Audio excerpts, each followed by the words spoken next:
Hey, welcome back to Evil's Comics. This guy right here is Evil Mike, and I got a review for you.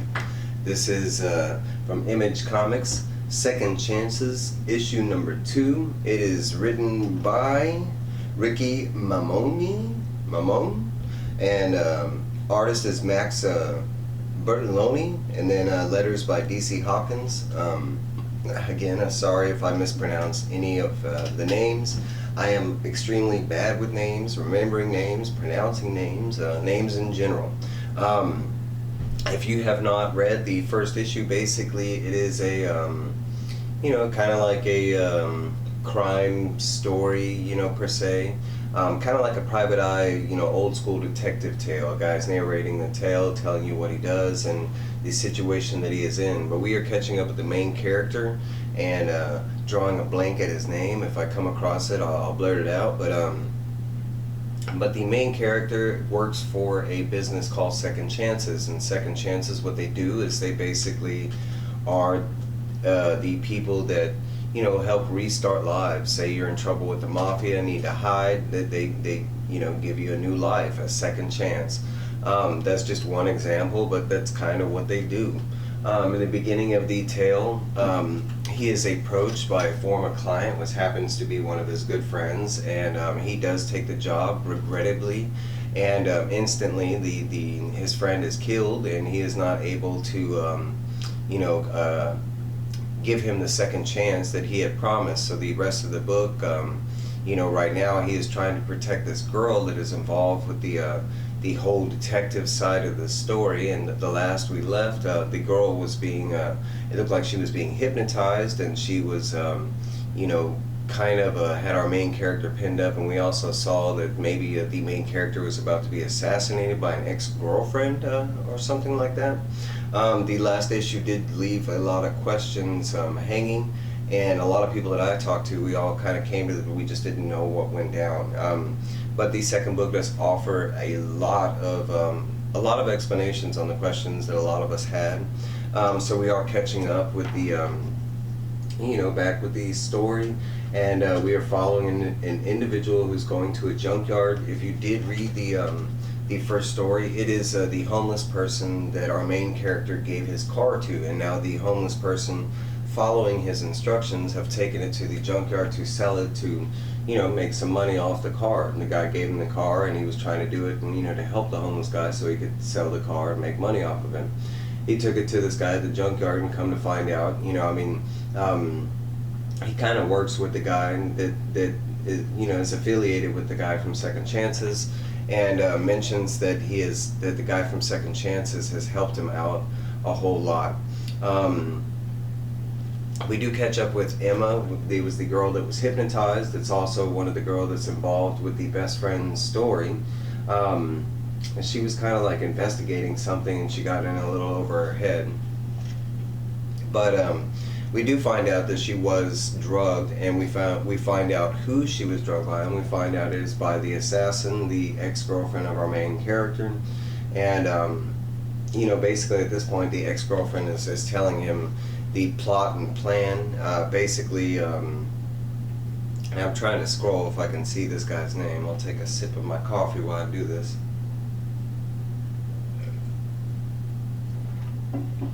No, I don't see his name, but that's fine. But the ex-girlfriend does state that she did drug the girlfriend in an attempt to, it's part of this whole big thing. She made this girl look like she is the one that killed her family. And not knowingly, but this girl, Emma, she did end up killing her family while she was drugged.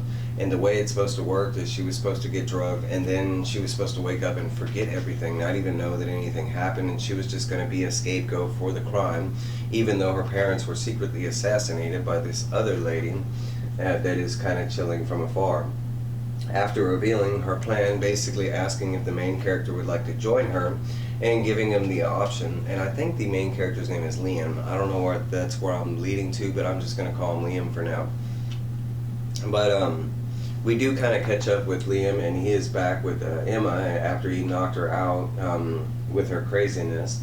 And we do see that the police have been called, and we find out it is the ex-girlfriend that has called the police, trying to speed things up. Of course, she's, you know, trying to make this Emma girl look guilty of murder. They do show the kind of horrific scene of the Emma's family, and we do, you know, it's a guarantee that she did kill him and everything, and horrifically.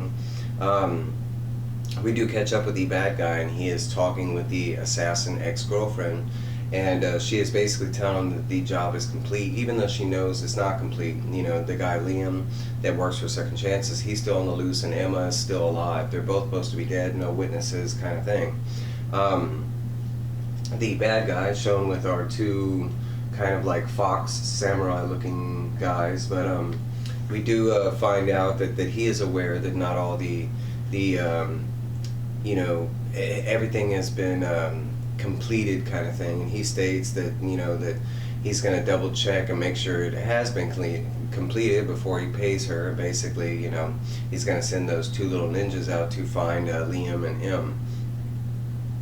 We catch up with some other one of the kind of, I wouldn't say the whole comic is really good, but this part it kind of like boosted it up like a million, and it's crazy. But we do catch up with Liam, and he stops off at like this another client that he's had before, and it's his youngest client, and it's a hacker that due to his hacking ability and what he did in his past got his family in trouble with the government, and now they're all on the look for him.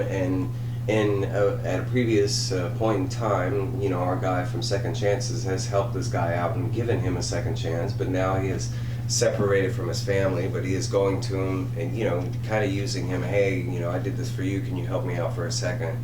And they do end up, like, he does end up letting him stay there and kind of coming up with a different plan on what they should do about, you know, clearing some names and that kind of stuff, but basically saving him at this point, and his own life, because now he's been dragged into the whole thing. We do see for some reason that you know, they do make it to where they're supposed to go, and he does send the little boy, and his name is Axel, and he sends him on his way. We do catch up with the scene earlier that was mentioned, but basically the ex-girlfriend at the end of the conversation had offered to meet him in person the next day at a location. It was a sushi restaurant that they went to a lot when they dated or something like that. And basically it is them, you know, it's kind of her hashing out her master plan for what she has for them both. And it's basically along the lines of she still wants to like join him, and if he doesn't, kind of thing. You know, basically either those people are going to kill him, or she's going to have to put him down, kind of thing. There is this great analogy with the fish that are being used, how to, you know, it looks like two fish can be in love, but then right here they out of jealousy they start killing each other. And during this whole, like, you know, trying to gain Liam on her side, the kind of fox samurai killers kind of bust in, now finding Liam and maybe the assassin too, and just trying to get rid of everybody. Like I said, there's some stellar, amazing art in this book. A lot of people will probably be dissuaded because it is a black and white comic, but in no way, shape, or form does that take away from the story. But basically right here, that is where the story leaves off, and we're going to have to find out. And I think it is only a 3-issue series. I'm not sure if they're doing a second arc. I'm pretty sure they will, because the way it's set up like, you know, one individual client.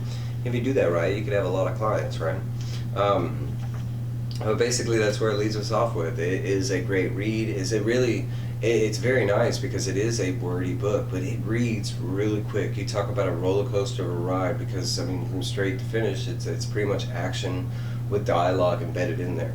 The art is absolutely, I mean, just on fire, the whole book. I don't think there's any panels that I can really tell where the artist looked like he even had a sloppy moment or a lazy moment or anything. And lazy moments they're fine, you know, it happens. I'm pretty sure they're extremely busy trying to draw and get all this story out. But this is my review on Second Chances #2. If you have not picked it up, I highly suggest, especially if you like that crime noir type of a detective style story. This is actually one of the better ones I've read, and I'm talking about my whole life. You know, I'm not going to say it's the best, but it's definitely so far one of the better ones. It's also hard to judge a story. It's not finished yet, so but what we got so far, the first 2 issues, I'm still on board, and I will see y'all in a little bit. Please like, comment, subscribe, you know, all that fun stuff, and I'll be right back with you. I got a lot coming, guys.